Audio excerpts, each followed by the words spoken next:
সকাল হতে না হতেই সূর্যি মামা যে এতটাই তাপ দিয়েছে কি বলবো, মানে বাইরে যাওয়া যাচ্ছে না। আর এখানটায় গত 2 দিন আগে আমাদের একটা বিয়েবাড়ি ছিল, তো ফুলটা ছিল, আমি এখানে ফুলটা সাজিয়ে রেখেছি। আর এই যে আমাদের রাধা কৃষ্ণ একটা মূর্তি। হ্যালো বন্ধুরা, কেমন আছো তোমরা? আশা করি ভালো আছো। আমিও মোটামুটি এই ভালোই আছি গরমে। তো প্রচণ্ড গরম পড়েছে সব জায়গায়। তো বাচ্চাদের যা কষ্ট এই স্কুল করতে, আর যারা ডেলি প্যাসেঞ্জারই করে, বাইরে ঘুরে ঘুরে কাজ করে, তাদের তো প্রচণ্ডই কষ্ট।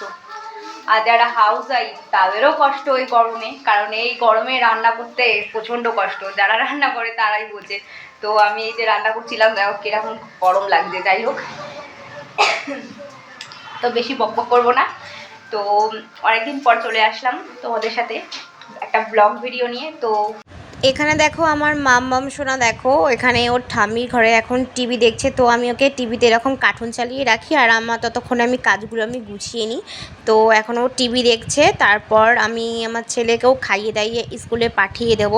তো আমার ছেলের এখন পরীক্ষা চলছিল, তো কালকে পরীক্ষাটা শেষ হয়েছে, তো আজকেও স্কুল আছে। রান্নাঘরে এসছি, দেখি প্রায় আমার মাছ পুড়ে যাচ্ছে। তো মাছ ভাজা বসিয়ে দিয়ে গেছিলাম একটু বাইরে, তো এসে দেখছি গিয়ে মাছ ভাজা দেখো প্রায় পড়েনি, অবশ্য হালকা হালকা পুড়ে গেছে। আর এদিকে করেছি বরবটি আর আলু ভাজা কালো জিরে ফোড়ন দিয়ে।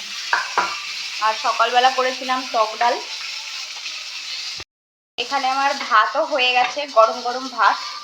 তো ভাতটাকে ভেবেছি আমি আজকে বেশি করেই রান্না করেছি। আমি হচ্ছে এই হাঁড়িতে রান্না করি, এই হাঁড়িটা দেখতে পাচ্ছ, এই হাঁড়িটার মধ্যে আমি রান্না করি, এই হাঁড়িটার মধ্যে। তো আজকে আমি বড় হাঁড়িটার মধ্যে রান্না করেছি, কারণ কি বেশি করে ভাত করে রেখেছি। তো আজকে আমি সন্ধেবেলার দিকে জল ঢেলে রাখবো ভাতগুলোতে। তো রাত্রিবেলা আজকে আমরা জল ঢালা ভাত আর একটু আলুর চোখা বানাবো, আর বড়া ডিম ভাজা এসব দিয়ে খাওয়া হয়ে যাবে।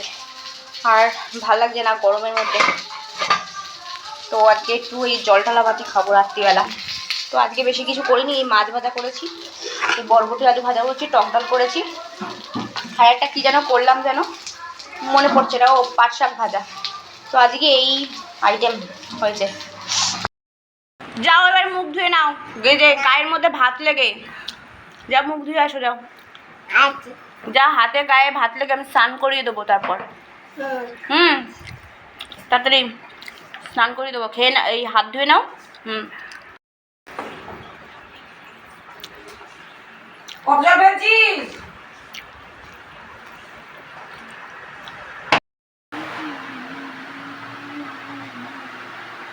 তো আমার রান্নাবান্না মোটামুটি কমপ্লিট। তো রান্নাঘরটাকে এখন একটুখানি আমি গোছাবো।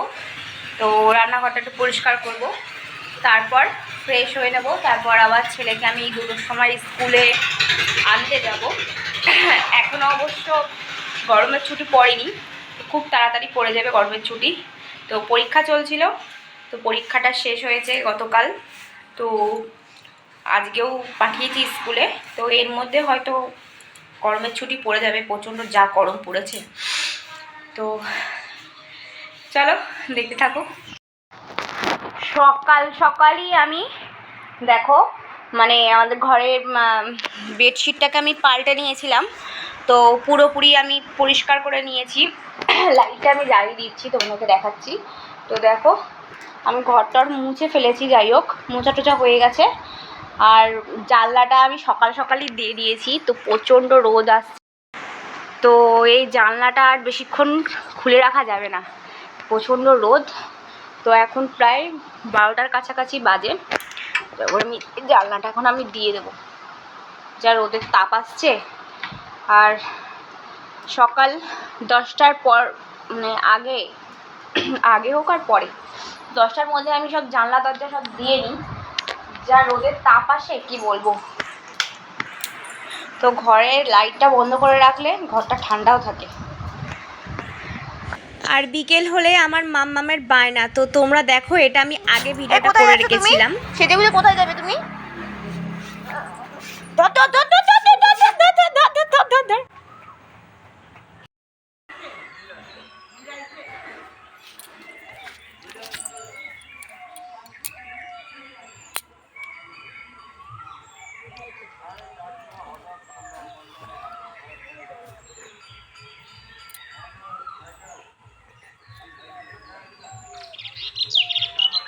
দাও আমাকে একটু দাও, একটু দাও, না একটু দাও, একটু দাও। না না দেবে না তাহলে? তো বিকেল হলেই দেখো এরকম বায়না করে আইসক্রিম খাবো আর নতুন জামা পরবো। তো আজকের ভিডিওটা তোমাদের কাছে কেমন লাগলো, আমি এবার থেকে এখানে ব্লগ ভিডিও দেওয়ার চেষ্টা করব।